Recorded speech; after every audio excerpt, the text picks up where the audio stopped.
Hello and welcome to Millennial Myths. I'm Samantha Rank, an intern at the Heritage Foundation. Over the next few weeks, I'll be exploring the truth about socialism, the Electoral College, and the rise of identity politics, separating popular myth from the facts. Our topic for today's episode is the Electoral College.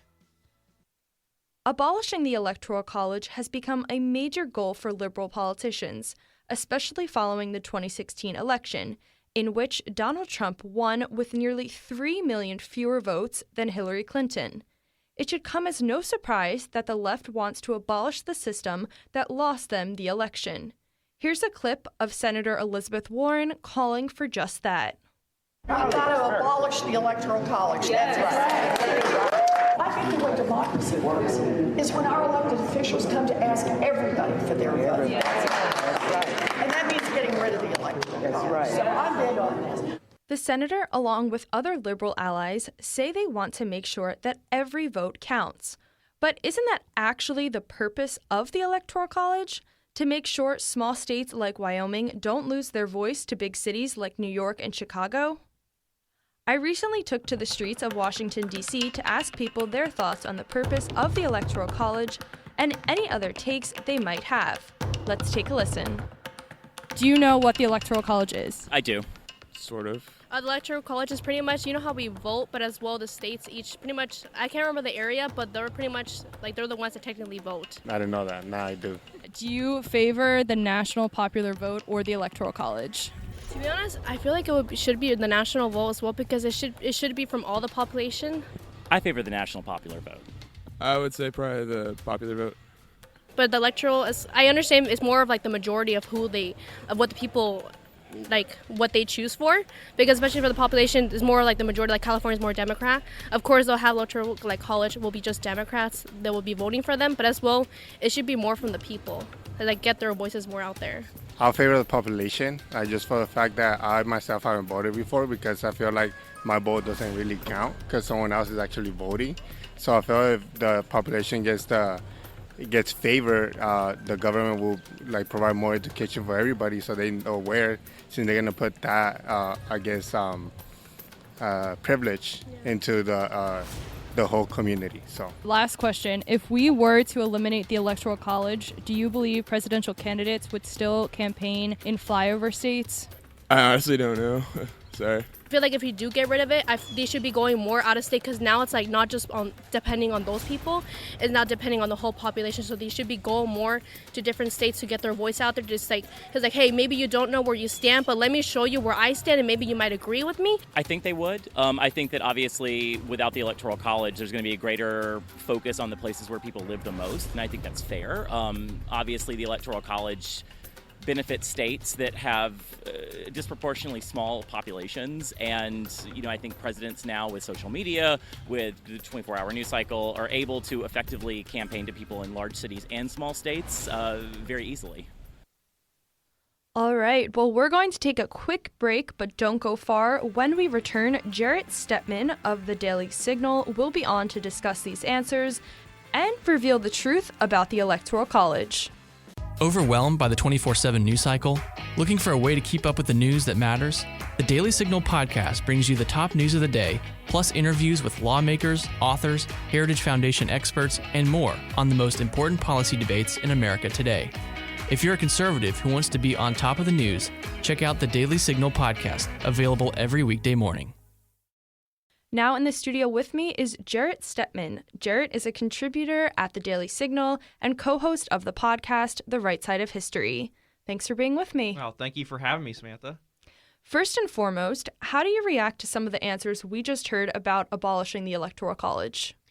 It does seem like right now in America that there is a growing number of Americans who want to get rid of the Electoral College. I think there's a lot of people who don't really understand the particulars of what it does. I think there's a certain logic in the minds of a lot of people to going to simply a pure Democratic vote. We just take the 50 plus 1% of the country and have that choose who the president is. So I think there is some misunderstandings about why we have the Electoral College.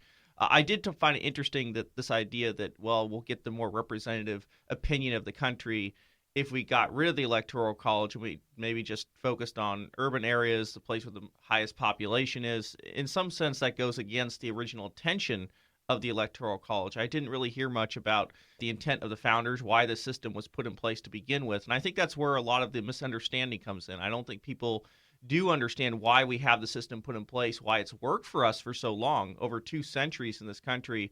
The remarkable thing, we've had these transitions of power from one president to the next under this system that has worked very, very well. I think it's fair to say that we've had a lot of good presidents, some bad ones, but compared to a lot of other systems in the world, our system has been phenomenally successful. So can you break down why the Electoral College was created in the first place?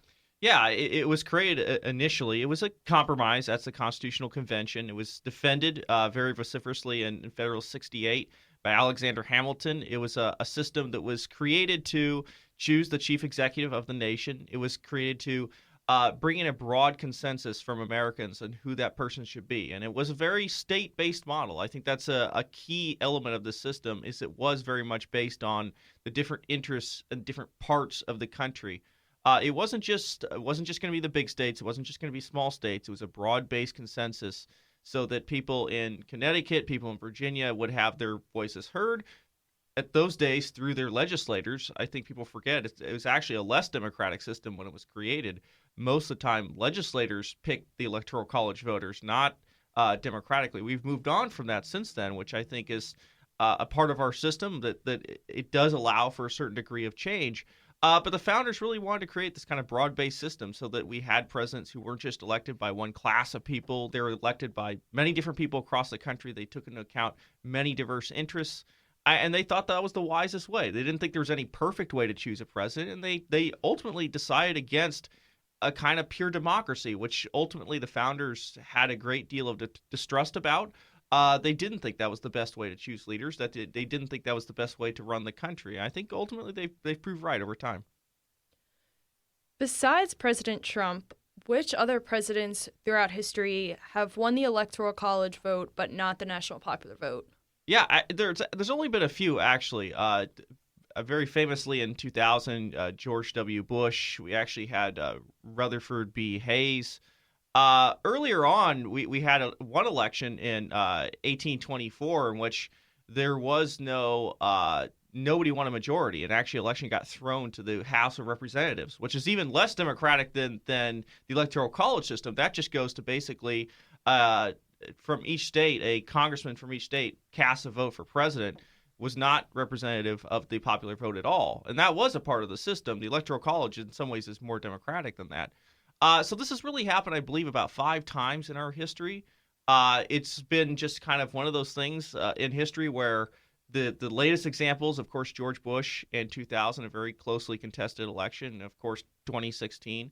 But it has happened before, and frankly, the rarity of the disparity, I think, shows that for the most part, our elections are in line with what the national popular vote is. And in the case of 2016, I think that it showed a clear, mismatch in the strategy of one campaign, that the Clinton campaign in particular, and losing, of course, the national popular vote, but of course taking a strategy of trying to up the popular vote in places where she already had large majorities, which frankly is very much against how the system works. So this idea that, these kind of outliers are specifically a problem, I don't think they really have been in the history of our system. And frankly, we have mostly gotten, I would say, good presidents out of this.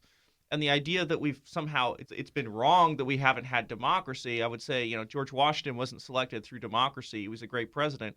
I think the advocates of going to a purely democratic system have never made the case of why this would mean we would get better presidents.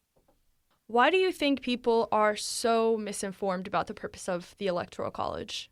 Well, I think to a certain extent there is a lot of maybe ignorance about how the Constitution works. There's a lot of misunderstanding about it. The idea of kind of pure democracy goes into our gut instincts. I mean, a lot of people say, hey, we're a democracy. Why isn't our system democratic?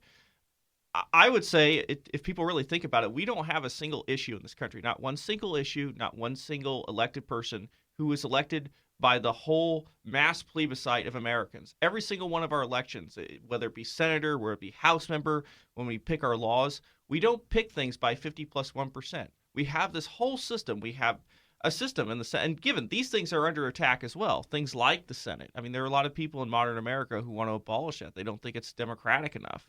And the fact is, our system it has elements of democracy and it has a lot of mediation. I think a big part of the Electoral College is that it takes into consideration the states as states. I think there's maybe a little too much emphasis on simply it favoring small states in that system. It does a little bit, but it favors states as states. Presidential candidates need to appeal to Californians as Californians, to Michigan people as people from Michigan. And I think that's a big part of the system. That's a big part of federalism that I think people just really don't understand, as our country, to a certain extent, has moved away from the concept of federalism. So many things have been nationalized in American life. And I think actually that creates a lot of problems in the long run. So it makes sense that now, as federalism kind of disappears from the scene, people want to kind of push it out, that something like the Electoral College, which is based on that system, people start to scratch their heads and say, oh, why don't we just go to pure democracy? Before we end today's show, I just want to mention an article in case any of our listeners want to learn more about today's topic.